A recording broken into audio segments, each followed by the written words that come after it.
Greetings, nerds. This is CNN Nerd. I'm your host, Sarah Belmont, and with me, as always, is our Mr. Producer, Will Polk. How are you doing tonight, Will? Doing very well, Sarah. How you doing this Thursday evening? I'm doing fine. It's just another day in the life. Another day in the life. Another where it was like, whenever we were trying to plan for the week, given that the Olympics are going on, and obviously it's been kind of a downer week with the Olympics with the gymnastics. I mean, Simone Biles me up. Props to her for looking out for her mental health. We all have to do that. But also, like, the softball team lost, and swimming's been kind of up and down. So I'm just hoping next week with track and field, it'll be exciting again. Yeah, it's kind of like what I keep saying about award season. It doesn't feel like a real year. You're right. It doesn't. Yeah. This crazy. Maybe that's what's throwing everybody off. Maybe, just given that we're supposed to have this last summer, and then, here we are in mostly empty arenas. I guess in Tokyo it's completely empty, and then I guess some of the outlying areas they allow some fans. But yeah, it's just so good. In previous years, everything's been spoiled for me. Like, I would have watched the gymnastics final, but then I saw on Twitter, hey, this is what happened. I'm like, oh, okay. Yeah. And then I saw this afternoon, Suni won the gold in the all around, which congratulations to her. I mean, that's kind of a weird silver lining that with the whole situation with Simone, it does allow the other gymnasts to step up and get more of the spotlight.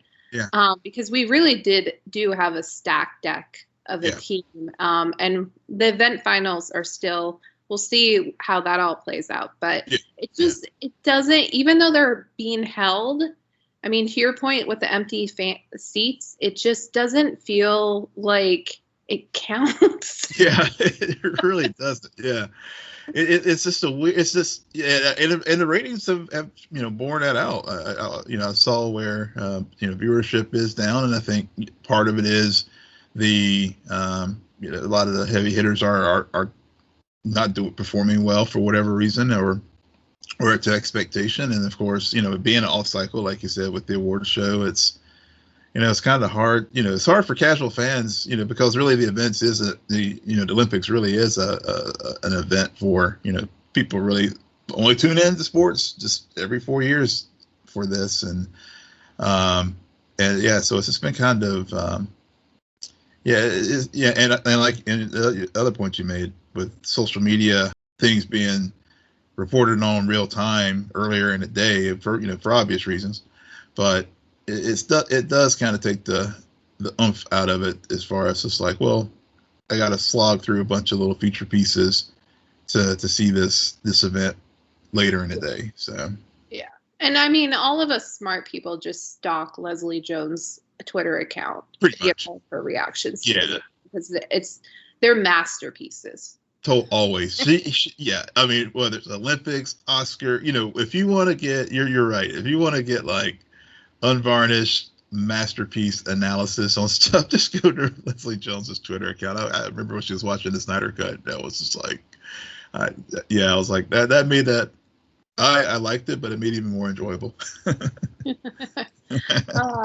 Man, well, some things are getting back to normal, Will, because I did watch a few trailers. Finally. Took me a while, and I mean, with all of the theaters shutting down last year and everything, and movies being available on streaming services, for some reason, I just fell out of watching trailers. Also, with all of the release date changes, I mean, they're very misleading. So, but no, I did. With Ghostbusters Afterlife, I did watch the trailer, but I wanted to watch the kind of funny trailer reaction video because Greg Miller is one of the biggest Ghostbusters fans ever. And so I watched it. They're all very, very excited. I thought the trailer was all right. For some reason, I remember either the teaser trailer that was released last year hitting harder than this one, because with this one, especially when they got into some of the CGI stuff, I was like, okay, less cool. Yeah, and I know CGI and trailers sometimes can be underwhelming and all. I did watch this trailer, and I joked. I felt like it was Stranger Things 4. It's Ghostbusters Afterlife, but the it was, it definitely is. It is set in the universe directly. From the OG Ghostbusters, and I won't get into the whole issues with people had with the 2016 version of it. I mean, I think that's been well documented, the sexism there. But this one, yeah, you're right. I mean, it was good. It was one of those things where I was just like, it's kind of like Snake Eyes. I don't know if I will go to the theater to watch it, but but then again, I just might. I'm not sure. I think it definitely had the charm of the others, and of course, I think didn't have a little nod to the original with Dan Aykroyd. I think in it, and of course the snippets from the movie itself, the 1984 version of the Ghostbusters. So, It's a way to introduce the franchise to a new generation, but also for old heads who really are nostalgic for the original one. I think it'll satisfy them as well. We'll see. Yeah. We should. Yeah. We shall see. Well, I mean, given that it's Jason Reitman, I guess Ivan Reitman's son, who also directed, was part of the original creative team. So we'll see. Yeah. Yeah. I mean, will they have a Reitman cut? We'll see. Yeah, I think everything has a different director's cut these days. Oh, everybody gets a director's cut these days. The other trailers that I watched aren't really in the genre that we normally talk about, but it kind of is, because Adam Driver, Forever Kylo Ren, like the degrees of separation. Well, that's what I'm trying to get at here. Yeah. So House of Gucci trailer dropped within the last hour. I watched it before Will. Will watched it, but he was doing a lot of yak. So I don't really think that he fully absorbed the trailer. And he'll be able to explain himself. But for me, I'm Lady Gaga. I am so on the fence about if she's a good actress or not. Especially with this trailer, because it's not that the accent was atrocious. No.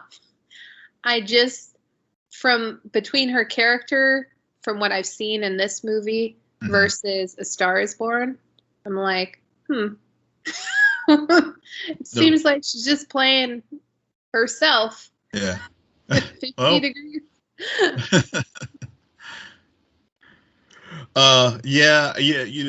That's actually the accent was what finally got me to shut up whenever we were taping the pre-show, because I had missed the trailer before. I did see some of the posters for it, and of course all Jared Leto and Adam Driver's names and trending earlier today for this, and you're right. It's not in our wheelhouse as far as the genre, and I'm sure it's directed by Ridley Scott, and I know you also mentioned in our pre-show that he's also directing out Adam Driver in another film that also had a trailer this week, I think. Yep. So it looks. It's the House of Gucci. It's very stylish. I mean, even though as far as the dialogue, I was missed some of it. Just say it. It's Oscar. I was getting there. I was working to it. It's definitely one of those things that they're hoping to punch their ticket to the Oscar consideration for 2021. Yeah, I mean, but the visuals were like. What you expect, a name like Gucci, it was like, okay, cool, but also when Jared Leto's the makeup work that they did for him in this project was pretty amazing. So we'll definitely see this film on the slate of Oscar contenders when the nomination time rolls around. Yeah, I think Ridley Scott is such a controversial director because he's known for a lot of big pictures that have won awards in the past, but he's also known for a lot of bombs. Yeah. Which don't do well, are not well critically received well at all. And so it's also interesting the two trailers, the other one being The Last Duel with Jodie Comer, I think that's how you say her name, and Matt Damon and Ben Affleck and Adam Driver. And that is all based on a book about the supposed last duel and it having to do with the rape of a woman. And so it's a very interesting topic, especially with the setting that it is to explore. So it is curious that he now has these two films that are telling stories from very different times and at the core very different points, I guess that will be get at. So I'm curious how Ridley will like Duke play off himself. I don't know where I'm going with this, but yeah, that's the other trailer. Another Oscar bait movie. We'll see what happens. Moving on. Yeah, exactly. Okay, we got a lot of little bits. Nothing really. Winston Duke will voice Batman, and Jason Issacs will voice Alfred in Batman Unburied. Okay, what is Batman Unburied?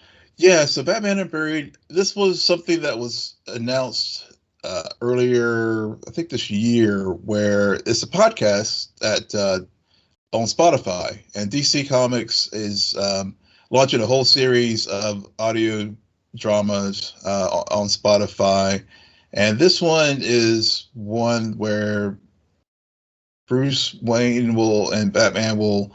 It's a psychological thriller that gets into the psychology of Batman and crime fighting and things in Gotham City. So David Goyer, who had written Krypton and other Batman related projects, is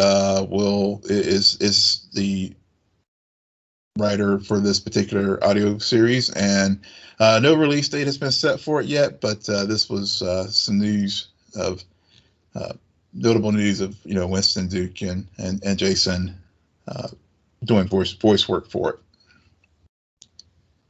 I was very happy to see Winston Duke's name. I feel like he's another person who was like after Us came out. Mm-hmm. Well, like you could see, okay, we're gonna see this name and this guy in more and more films, and then 2020 happened. Yeah. And so it's kind of like this weird area for a lot of stars who are on the rise. Yeah. Where now some of the projects are starting to come out, and so I hope. I was glad to see his name and to be reminded that that's someone to pay attention to because he's going to be in a lot of things to come. Yep. Other DC related news, but Micheal B. Jordan, who I don't know why his name constantly pops up in headlines, and he's very much like The Rock in this whole Black Adam movie thing, where I feel like every other month at this point, we're talking about the Micheal B. Jordan Superman project, which is now confirmed for HBO Max, and it's going to be a series. Yeah. So this one, and this is not to be confused with the one that J.J. Abrams is doing with Ta-Nehisi Coates. This is a separate project, and so this particular version is going to actually have an actual black Superman. They're not going to do any race bending or switching from Clark to from being white to black. They're actually going to use one of the two black Supermen, Val Zod, to be the protagonist in this particular story. So, which is super exciting because I mean, when I was, Val Zod's story is very similar to Segal's as far as his origins. His parents were executed by the High Council of Krypton, and then he ended up getting adopted and raised on, I believe, Earth 2. And so he became the Superman of that particular Earth. So, I'll be interested to see if Michael's just going to be, as a production company, he's just going to be behind it, or if he's going to be in front of the camera playing Val Zod, or if they'll cast someone else for this particular project. But I'm very excited for this one. Yeah, I mean, I'm excited as long as it actually happens, and so we can stop talking about the Michael B. Jordan. Yeah, that too. This rumor. Oh my God. Yeah. I think that's what continues to bother me about these projects, Will, is it's all of this speculation and this buildup. Will the Snyder Cut happen? Will it not? Is there such a thing? And then we get it, and it's never gonna meet all of the hype. True. Well, I think this one, that's a good point. And I think his company's also doing the Static Shock show for HBO Max as well. So, so he, I think whenever the whole J.J. Abrams thing broke a few months ago, Michael made a point to say, look, I'm flattered that people want me to play this role, but, we also, formed this my own production company to have heroes who look like me. So, and people of color can have heroes on the screen that they can look up to, and not necessarily have to twist, established characters, when there's a whole slate of black characters that are out there that need to be made into live action. So I'm happy. I'm like you said, a lot of rumor, whatever, but hopefully this one will actually come to fruition. Yeah, and it's going to have some company because, as we talked about last week, Batgirl will also be is going to go into production and be released on HBO Max. And we found out this week that J.K. Simmons is going to potentially resume his role as Commissioner Gordon. And be part of that cast, because J.K. Simmons these days, he's just like, I'll jump over to Marvel, I'll jump back over to DC, do this, do that, bada bing, bada boom, I'm J.K. Exactly, yeah. I'll even show up at Chris Pratt on Amazon. Yeah. So, I've not watched that movie. Have you? I have not. It keeps coming up as my, we recommended things to watch, but I haven't clicked play yet. I did watch the He-Man the Masters of the Universe Revelation, but let me but getting back to JK for a moment and the whole Batgirl thing, because the whole thing was wondering if it was going to get tied to the Pattinson universe, but it looks like it's going to be tied to the Snyderverse, because his Commissioner Gordon was in the Snyderverse, so Was he? Yeah. Oh, he didn't get cut? Oh, that's right. They released the uncut version. Got it. Okay. Yep. Exactly. So, So instead of, I guess they'll probably make him as like, maybe he's her uncle who later adopts her as his daughter. I mean, I know that was one iteration of Batgirl in the comics, with Commissioner Gordon. So I guess given what Leslie Grace being cast, maybe that's how they'll make it work if he is indeed her father in this upcoming series. And I mean, I know he's right now, well, theoretically he's right now known for his performance in Whiplash because that got him the Oscar. But my favorite J.K. Simmons performance has to be from Juno, where he plays the best dad ever. So if what you just explained about his relationship to Batgirl is correct, please, JK, tap into what you brought to Juno, because I love that. I loved that fatherly bonding with the daughter. So, yeah, like less Snyderverse JK and more JK. That's all I'm at. That's all we need. Yep. So how was He-Man? I've heard mixed things. Yeah, I actually liked it. I did. It was it was entertaining, and it really blended a lot of different elements from the original cartoon, as well as some of the there was a trade paper books that also were published as well. So as far as like dealing with the two power swords, because He-Man had one, and then Skeletor had one, and then like the old OG playset, you could like put them together and use it as a key to open up Castle Grayskull. So you had those elements of a lot of those blended stories woven into this, and I know a lot of people were upset because Teela and Evelyn and some of the female characters were quote unquote, it was woke He-Man or whatever. But I mean, if you go back and watch the original, I mean, those characters were integral in those stories. So, I think a lot of fanboys are just getting their, as usual, getting their, butt hurt over things for no reason. And in the way the first, it was the part one which is a block of 5 episodes, ended on a ended on a cliffhanger that I was like, oh, okay, I see what you did there, Kevin. I'm gonna be around for part 2 when it rolls around. Interesting. I mean, I don't know the mythology about He-Man. It wasn't a part of my childhood, so it doesn't surprise me that there's an uproar and there's a controversy over it. I feel a bit bad for Kevin Smith, because I do every now and then will listen to Batman Beyond.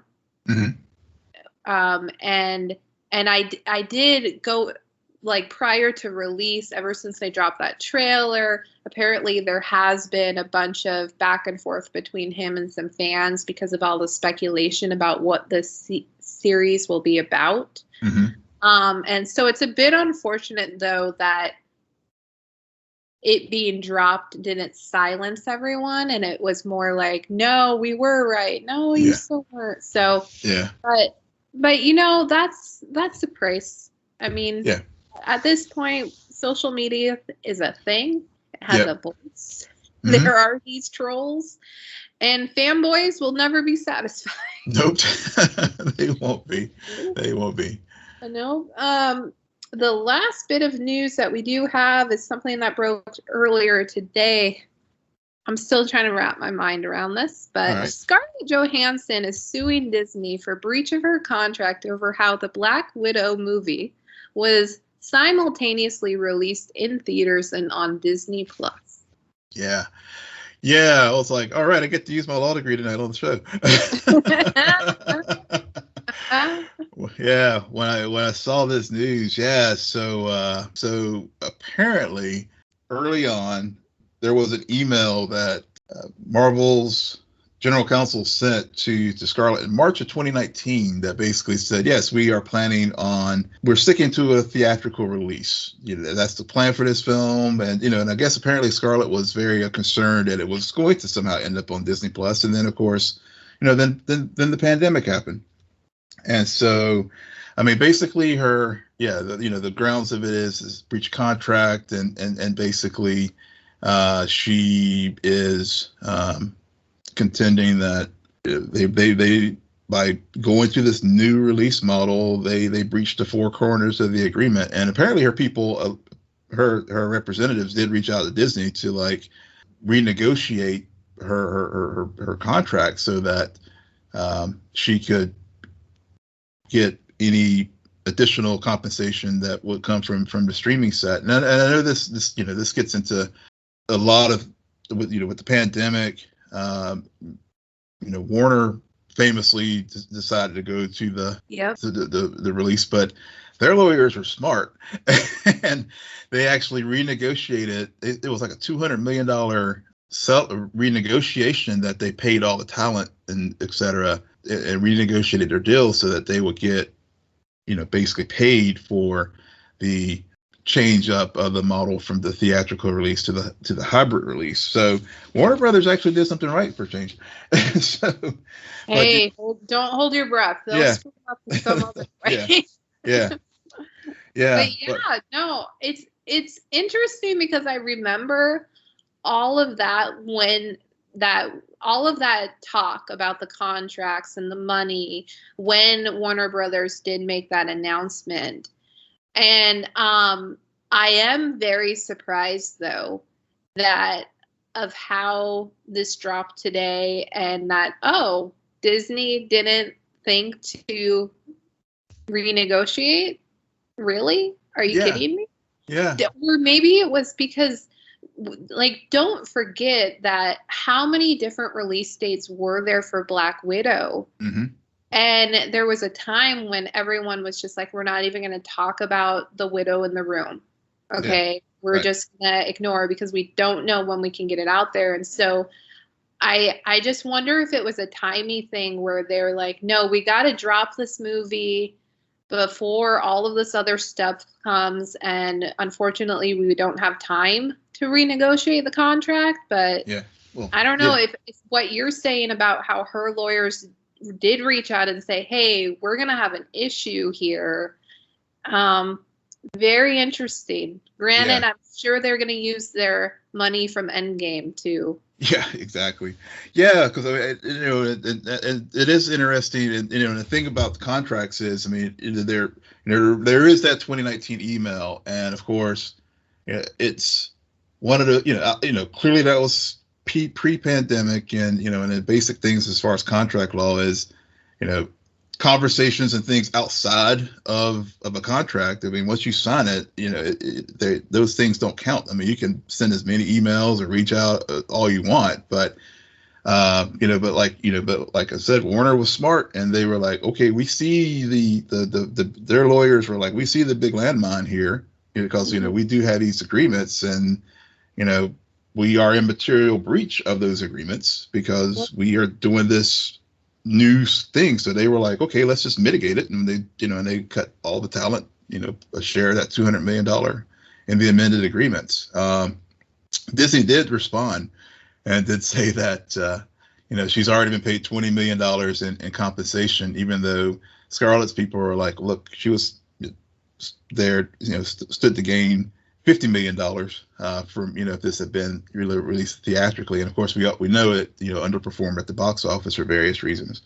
But then Disney also said that there is no merit whatsoever to this filing. The lawsuit is especially sad and distressing in its callous disregard for the horrific and prolonged effects of the COVID-19 pandemic. Disney has fully complied with Ms. Johansson's contract, and furthermore, the release of Black Widow on Disney Plus with Premier Access has significantly earned her ability to earn additional compensation on top of the $20 million she has received to date. So that was Disney's response back on this. So it's just very ugly. So I don't know if we'll see Scarlett moving forward into MCU, even if there was a chance with the multiverse. Yeah, there's going to be some bad blood between her and Lyle following all of this. She is. Isn't she the highest paid actress in Hollywood? I think she is. She is. Yeah. Which I'm not trying to say, just because she's the highest paid, she doesn't deserve, because wasn't she also a producer on Black Widow? She was. Yeah. So she deserves a share of that profit. And it's kind of, again, it's just an unfortunate thing for Disney, because all of the momentum that they had following Loki, still classic, but and now with the build up for all of the fall content, to have this get dropped, it's a stain, but we'll see.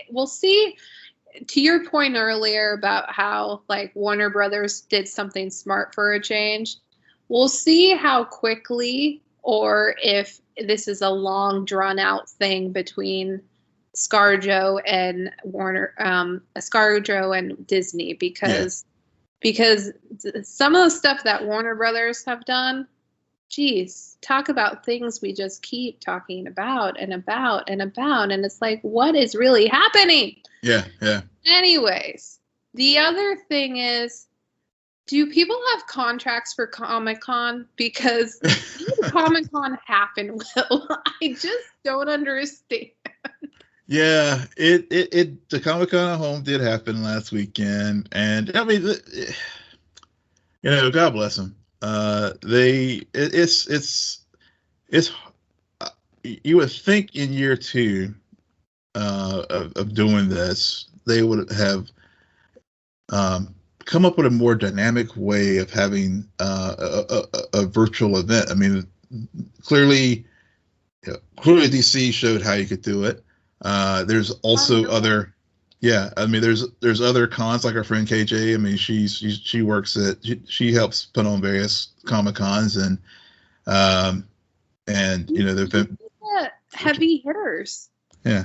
I mean, that was the big thing about the fandom that event that really surprised me, is that they were able to start it off with Wonder Woman, and then lead into more panels about comic books or upcoming animated series, and then lead into like the Wonder Woman cast playing a game or a different cast, and then you had TV show panels, and then you ended with the Batman trailer. You need the heavy hitters, or else there is nothing to draw in the viewers. Yeah, and there were some significant, IP that had things. I mean, Star Trek, Walking Dead. I mean, there were. I mean, it's not the the big tentpole Disney and Marvel, or DC, but and even DC. I mean, Legends of Tomorrow. I mean, there were things that were there, but but you're right. I mean, they're not like. I think it seems that the presentation of it, it was just a glorified Zoom call, and Lord knows all of us are like fatigued at this point. Even YouTube's moving away from like, live streaming something, events, thinking about our friends over at SEN, with Christian, moving that to Twitch, for example. I just think that if they move forward, I mean, given that the pandemic is going to be with us for a while longer, with the event they have coming up in person, assuming that, Delta variant allows it and after Thanksgiving, if they do have a virtual component to it, maybe that's a way to really, give fans, especially folks who can't attend these things, even in normal world, give them an opportunity to be able to, replicate that as best you can for the virtual audience, so you can get that buzz and get people to be interested in it. Because I don't think anything really trended at all this weekend from their events. No, nothing trended. I mean, I remember you mentioned that it was happening this weekend. So on Saturday, it just popped into my mind, and I'm like, oh, that is happening. And then I like did a search on YouTube, and I look at all these videos, and it's like 700 views, 1,000 views. And I'm like, Yeah. And nothing is trending. There's not all of these reactions to these trailers. It's just, and the sad thing is, Will, there is a lot to talk about. The second half of 2021 is going to ramp up. I mean, next month alone, we have Suicide Squad, Stargirl Season 2, What If, Titans, Supergirl. Like, that's August. Yeah. August. I mean, the week from August 6th to the 12th, it's just like, buckle your seatbelts, fandom, because there's let's see, three DC properties, and then one major Marvel. The MCU returns for so yeah, you're right. I mean, there are things, and I grant it, like you said. I mean, a big part of it is the big studios did not really put their marquee events on Comic-Con at home this past week, but you could have used this as an opportunity, especially as we were going into the Olympics, to get that extra little oomph before everybody just turns their eyes to Tokyo for 2 weeks for it. Yeah. I mean, the buzz is around Suicide Squad has me pretty pumped up. Yeah, me too. It's going to be dropped on HBO Max, right? Yeah, it's okay. Simultaneous. Yep, awesome. Going back to our yep. Stargirl season 2. I mean, it was funny. I keep thinking about how in March there was just this skyrocket of content between all of the Marvel stuff and the CW verse, and now that like CW has kind of gone into a hiatus / most of the shows have ended for their season, and like to get Stargirl, it's kind of like, okay, so we're starting to try to acclimate to the new normal, and and here comes Stargirl, very refreshing show that we watched in season 1, and then on top of that, you have the show that always tries to redeem itself for me, but Titans. Yeah. And I've seen that trailer for the Titans season. I feel like it plays every single time I watch a YouTube video. They have been doing a lot of paid media with that, because every day they've been dropping snippets on their Instagram page and like I said, other social media platforms, and I'm pretty hyped for season 3 of Titans, actually, and Stargirl too. I mean, because you're speaking to the other CW shows that have wound down, as far as like The Flash and John Wesley Shipp is going to be, Jay Garrick is going to be in season 2 of Stargirl on episode, I think, 9, and then of course we had the end of season 1 where you had the cliffhanger where Sylvester Pendleton, the original Starman, also shows up after we thought he was killed in the pilot. So spoiler alert, sorry, if you hadn't watched the show.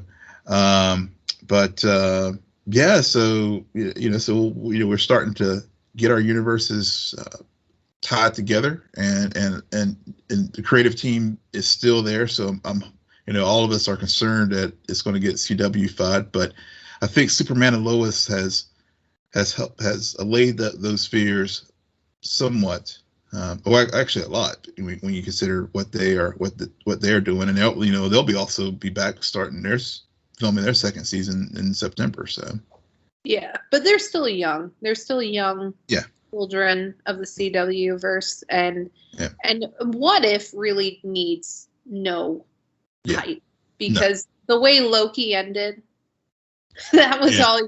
Just rewatch Loki's season finale once a week up until What If. You'll be fine. You'll be fine. Yeah. I guess this week they did drop a poster of the Watcher, who is the narrator, and Jeffrey Wright obviously is narrating the series. So I can't. That's another one I'm hyped for. I mean, that's going to be a fun podcast when we do that week. Yeah, I wasn't hyped for it. And then I watched the Loki season finale, and then I found out that What If will actually have impact. Mm-hmm. Yeah, it's canon. Yeah, it is canon.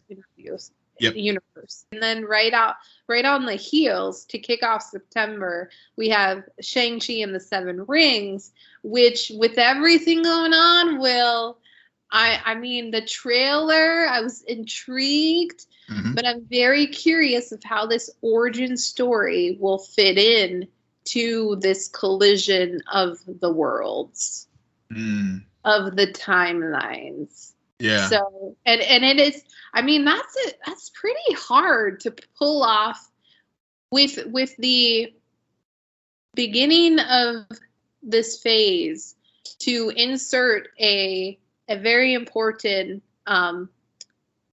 origin story. Yeah.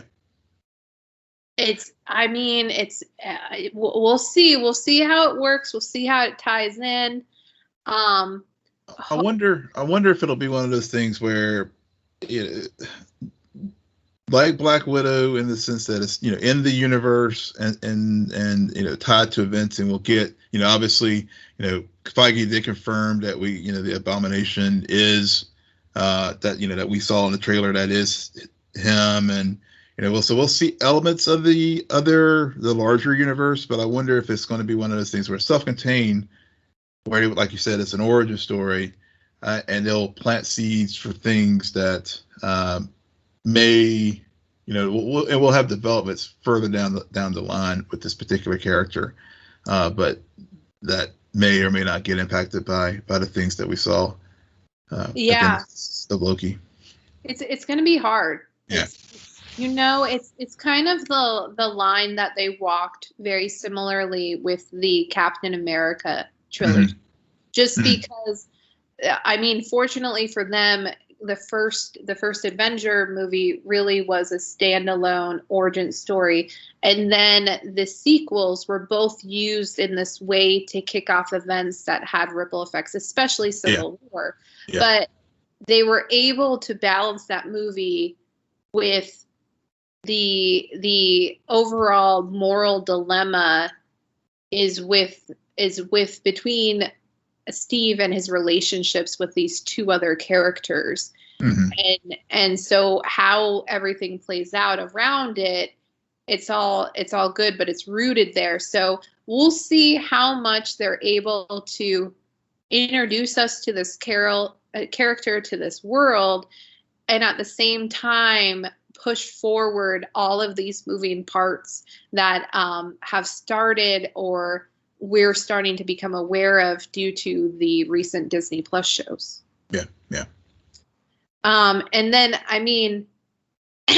and then we do have a bit of a lag in September, but I'm sure a lot of the shows we mentioned that were premiering in August will carry through that month, only for October to drop. And like I said, this is all about getting back to our normal rhythm here. We do have Batwoman season 3 kicking off on October 13th, along with the DC fandom. Yep. Fandom.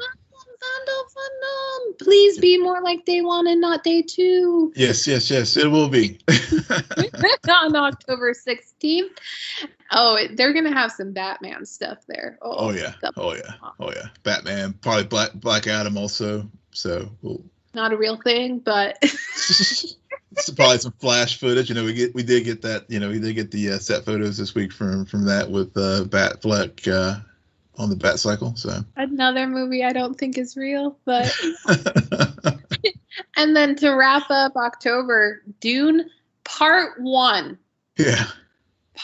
So I still have not watched that trailer. Still have not watched it. I'm doing this on purpose, everyone. Criticize Will, don't criticize me. But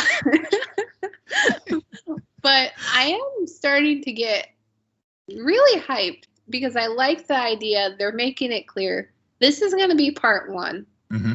And I like it because from what I understand, there's a lot of mythology here at play. Mm-hmm. This is a big saga. So we're getting part 1. And on top of that, because Warner Brothers loves to do this, they're doubling down, and they've already greenlit a prequel series that will drop before part 2 does. Yep. Oh man, if part 1 bombs, that would be hilarious. Yeah. I don't think it will. I really don't think it will. But if it could have, the way things have been going, it seems like, with these simultaneous releases, it has a big opening weekend, and then week 2 just so. See, I don't really. The box office is a nice number, a nice statistic, but when I say bomb, I'm more like the appreciation of the overall movie. Gotcha. Will it be a Suicide Squad? An Academy Award winning Suicide Squad? Or will it be Yet to be seen. The Batman. or will it just just make the 1984 version look like a masterpiece, which I doubt. Yeah. We'll see. We'll see. And then to kick off November, the Eternals, the long-awaited Eternals movie. We're finally going to get it. Should have got it last year. Going to get it now. Also very hyped for this. Another interesting origin story movie, because we've never met these characters before. Right. But we'll see. We'll see if they know of any variants. We'll see. Yeah, we will see. We will see, like as we were discussing in Shang-Chi. So, yeah. And then Ghostbusters Afterlife is coming shortly after that. The Flash Season 8 Redemption season will begin November 16th. And then right on top of that, D23. And we got an announcement today, Hawkeye. Hawkeye will be dropping on Disney Plus on November 24th. Yeah. We were, I know earlier in the week we were like, we knew it was coming later in 2021, but we got official confirmation today that I guess it begins a 6-episode run, and on Wednesday, November 24th. So exciting news about that. And of course, I know we also had on the rundown about Ms. Marvel. And because originally, I think at the Disney Investor Day, they were saying that show was going to come first in October. So I'm pretty sure. I know they've wrapped, and I guess they're in post-production now. So, I mean, I guess it's possible it could still come in October, but then that would mean it would be stepping on the heels of What If. I have to look at. I didn't count the calendar out, but because What If's 10 episodes, so and you figure they always do the Assemble show, so you're going to have the 11th episode. So calendar-wise, there's not much space between it and Hawkeye. If you're looking at 6 episodes of Ms. Marvel, and then of course the 7th episode being the Assemble show. So I think it's probably most likely to get bumped up probably January 2022. Which is fine, because I mean, we got a Comic-Con special edition. We're sorry for what happened in July. Apology event. We got Spider-Man No Way Home. We'll get a trailer. You weren't expecting that at all. At this point, with that, they've teased me so many times. I'm going. This definitely will be one that I miss, because I'll be like, oh bullshit, they're just fucking with us again.